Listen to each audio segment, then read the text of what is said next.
Hello and welcome back. So this is going to be hopefully the shortest possible guide to the Atlas passive tree. You probably saw in my previous video on maps that I do recommend the shaping nodes for early map progression, as well as the Kirac nodes, particularly the scouting reports and commissioned officer. So we won't say any more about those here.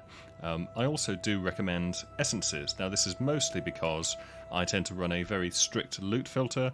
I really don't like the idea of being bothered to pick up every single shitty item that the map might show me, so I actually filter out everything except the highest possible item bases of the flavour that I'm interested in. So if I'm looking at plate mail, it's going to be glorious plate all the way, and all other plate mail can get fucked. So I don't actually rely on the rolled mods that come with the item. I would use essence crafting to pick up what I want.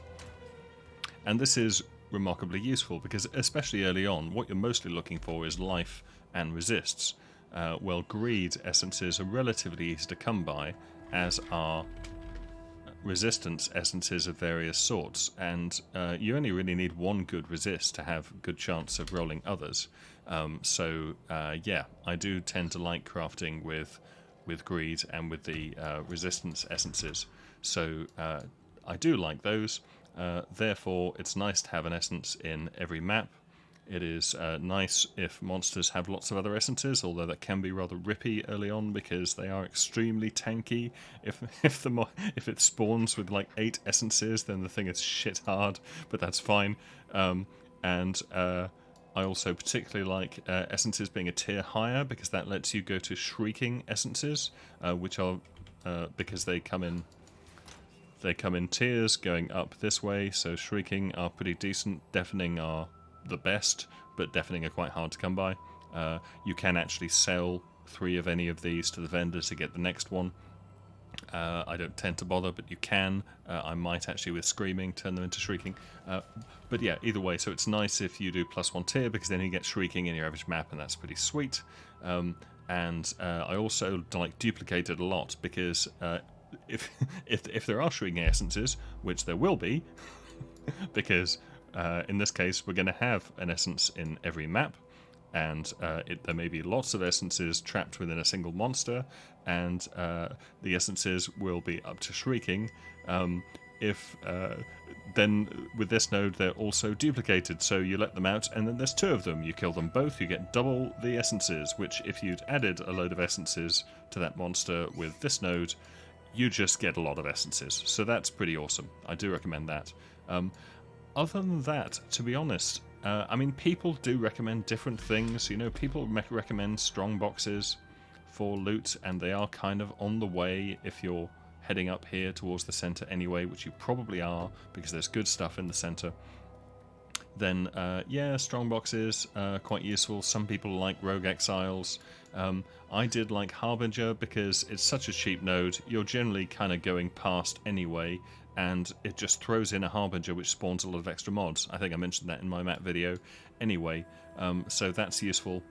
Beyond that, looking at the bottom part of the Atlas, I would say do whatever you think will be fun. So if you've played the campaign and enjoy particular content, I would do it. I didn't really bother with these, map boss nodes, but hell, if you want a lot of unique items, why not?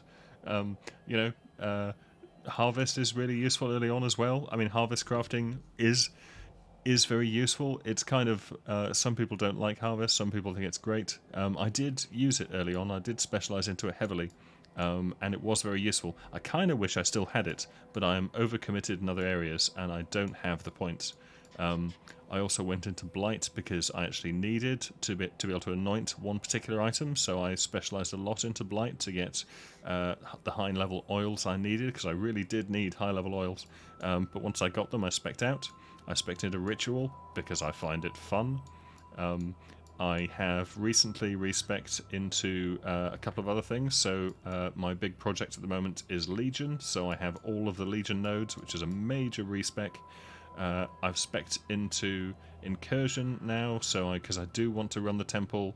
I've actually just got what I've achieved there, so I wanted to pick up the achievement for getting 4 high-level rooms in a temple, which I've now just got. I have my temple of 4 high-level rooms, which I'm about to run, in fact. So I could then spec out of these, because I'm kind of done with it. And I've killed a Val Flesh Merchant, which was another achievement, but that's why I went over there. I also like running Cirrus, so I'm over here trying to get Conquerors and to get Awakened supports off Cirrus, because why not? And I do want to pick up the...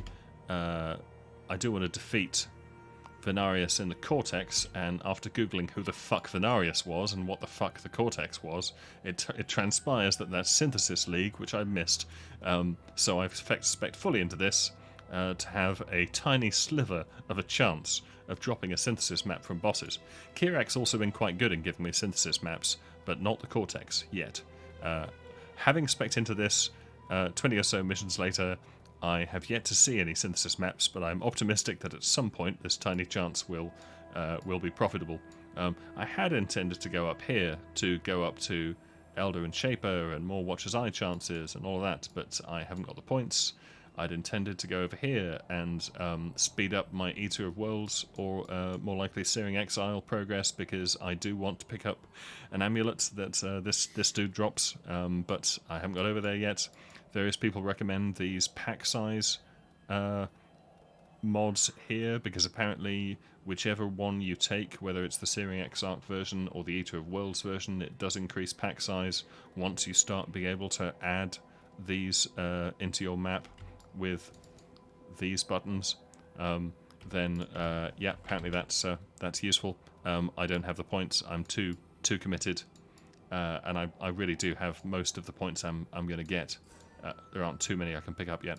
So, but yeah, beyond that, I spec'd into Val side areas as well, because I was looking to run Ubrat Ziri, and alluring Val side areas can drop mortal fragments, and mortal fragments lead to Ubrat Ziri. So, but I have discovered that she's a hard little bitch, so I'm not actually going to be running that anytime soon, and I spec'd out of it because, you know, I got enough and whatever.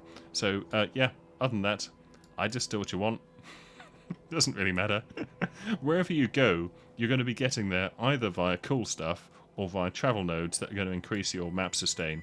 So, yeah, I would say do what you like. Thus endeth the video. I hope this has been short. See you again next time. Cheerio.